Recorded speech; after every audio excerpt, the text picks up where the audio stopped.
Dear students, Assalamu alaikum. My name is Professor Abdul Ghafoor and I am your physics tutor.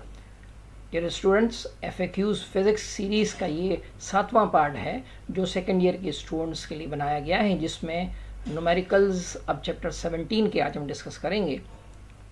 Dear students, अगर videos पसंद आए तो ज़रूर उसको like कर दिया करें, और अगर कोई मिस्टेक है कैलकुलेशन में तो उसको कमेंट में लिखा करें ताकि रेक्टिफिकेशन हो सके।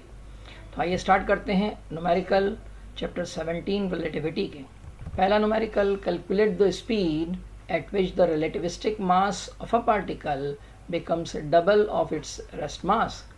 कांस्टेंट c की वैल्यू गिवन है। ये क्वेश्चन फ्रिक्वेंटली आता रहा है एग्जाम में, डिफरेंट ईयर्स यहाँ शो किए गए।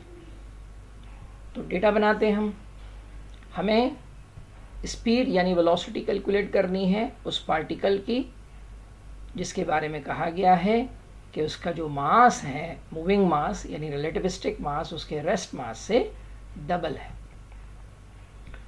हमें गिवन कंडीशन दी हुई है m is equal to 2m0। इसमें m0 रेस्ट मास है और m जो है मूविंग मास यानी रिलेटिविस्टिक मास है।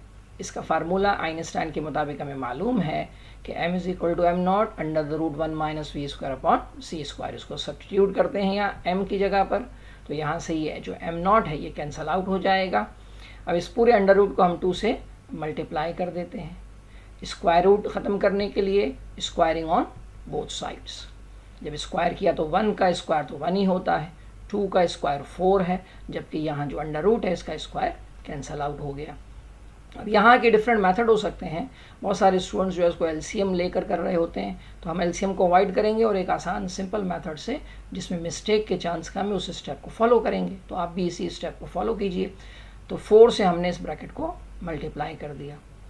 अब यहाँ भी हम एलसीएम नहीं लेंगे। इस पूरी जो टर्म है -4v square upon c square, उसको हम 1 की तरफ ले जाएंगे, पॉजिटिव हो जाएगी, और 1 को यहाँ ले आएंगे तो नेगेटिव हो जाएगा। यही मेथड हमने कार्नोट इंजन के न्यूमेरिकल्स में भी यूज़ किया था। 4 - 1 3 होता है, और यहाँ जो सी स्क्वायर की वैल्यू है उसको हमने यहाँ आके मल्टीप्लाई कर दिया इस 3 से।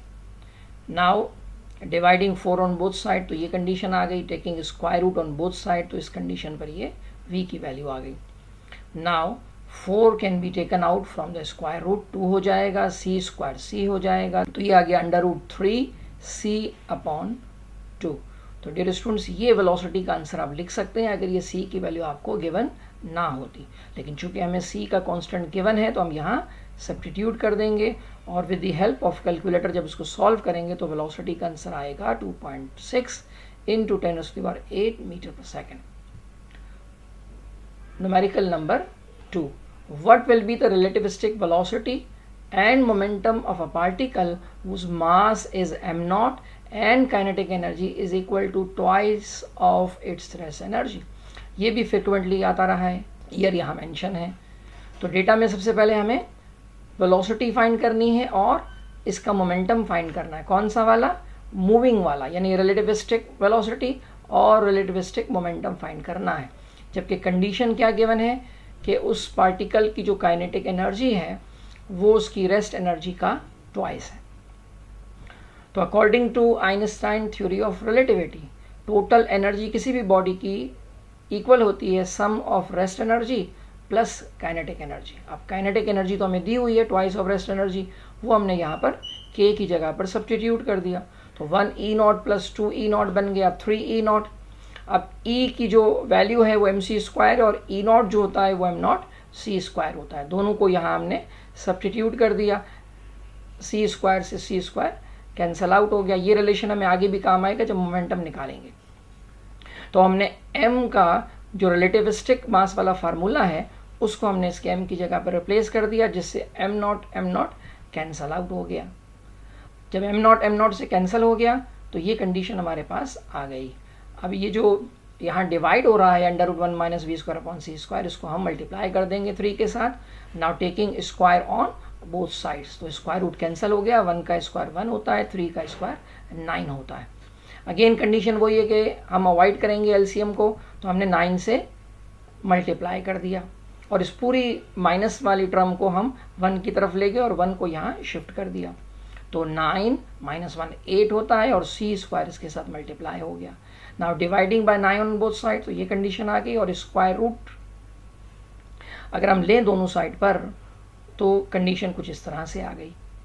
अब स्क्वायर रूट से क्या कुछ बाहर आ सकता है, तो सी स्क्वायर सी बन जाएगा, अंडर रूट 9 3 हो जाएगा, और ये जो 8 है इसको या तो आप पॉइंट्स में लिख लें या फिर इसको आप 2√2 की फॉर्म में भी लिख सकते हैं। तो ये आंसर इसका इस फॉर्म में भी आ गया, और अगर आप इसको चाहें तो कैलकुलेटर से पॉइंट्स में भी लिख सकते हैं। और अगर सी की वैल्यू गिवन है तो उसको भी सब्स्टिट्यूट कर सकते हैं, फिर आंसर मीटर पर सेकंड में आ जाएगा। Let's calculate the relativistic momentum. Momentum का फार्मूला है P is equal to mv। अब यहाँ m की वैल्यू मैंने कहा था कि वो जो प्रीवियसली हमें मालूम है कि जो m की वैल्यू है, अगर आप देखें प्रीवियसली तो यहाँ m की वैल्यू हमें 3m0 गिवन है, तो इस m की वैल्यू को हम यहाँ सब्स्टिट्यूट कर देते हैं इस m की जगह पर, और ये जो वेलोसिटी है इसको हम यहाँ फाइंड कर चुके हैं। तो इसकी वैल्यू को हमने यहाँ दोनों को सब्स्टिट्यूट किया, पहले m की जगह पे 3m0 रखा, फिर v की जगह पर ये जो आंसर है इसको सब्स्टिट्यूट किया, 3 से 3 कैंसल आउट हो गया। तो relativistic momentum of that particle is 2√2 m0 c। अब यहाँ भी अगर आप चाहें तो 2√2 की वैल्यू जो है वो कैलकुलेटर से निकाल कर पॉइंट्स में लिख सकते हैं, लेकिन चूंकि हमें पार्टिकल का तो पता ही नहीं है तो फिर वो उसी पॉइंट में रहेगा। तो अब ना c की वैल्यू पुट करेंगे और ना m0 की वैल्यू पुट करने की ज़रूरत है, क्योंकि m0 तो वैसे ही गिवन नहीं है। तो ये इसी फॉर्म में आएगा। Numerical number 3, estimate the relativistic mass and the wavelength associated with an electron moving at 0.9 c। h constant given है और ये 2005 का न्यूमेरिकल है। तो आइए ज़रा पहले डेटा अरेंज कर लेते हैं। हमें मास और वेवलेंथ फाइंड करनी है इलेक्ट्रॉन की, जबकि वेलोसिटी गिवन है 0.9 c। इसका मतलब होता है 90% of speed of light electron जो है वो मूव कर रहा है।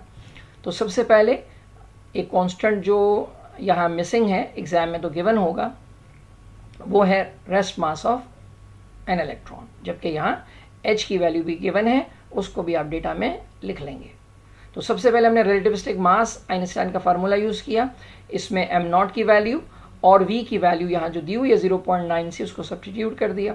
0.9 c का पहले हमने स्क्वायर कर लिया, फिर c स्क्वायर से c स्क्वायर कैंसिल कर दिया, और 1 माइनस 0.8 का जब हमने अंडर रूट निकाला तो 0.44 आ गया, और इन दोनों को डिवाइड करने से हमारे मास का जो रिलेटिविस्टिक मास है इसका फाइनल आंसर आ गया 2.1 × 10⁻³ किलोग्राम। अब आइए वेवलेंथ कैलकुलेट करते हैं। तो इलेक्ट्रॉन की वेवलेंथ ये है according to de Broglie hypothesis, कि अगर लाइट जो कि इलेक्ट्रोमैग्नेटिक वेव है बिहेव करती है पार्टिकल की तरह, तो फिर इलेक्ट्रॉन जो कि पार्टिकल नेचर है तो इलेक्ट्रॉन बिहेव कर सकता है वेव लाइक मैनर, और उसकी वेवलेंथ का formula h/mv। h constant given है हमें, मास की वैल्यू हमने कैलकुलेट कर ली, और वेलोसिटी है 0.9 c। तो 0.9 और c की वैल्यू यहाँ हमने सब्स्टिट्यूट कर दी। जब इसको हमने सॉल्व किया तो आंसर आया इलेक्ट्रॉन का 1.2 × 10⁻12 मीटर। तो डियर स्टूडेंट्स, ये थे हमारे रिलेटिविटी के क्वेश्चन। तो फिर मिलते हैं नेक्स्ट वीडियो में। अल्लाह हाफिज़।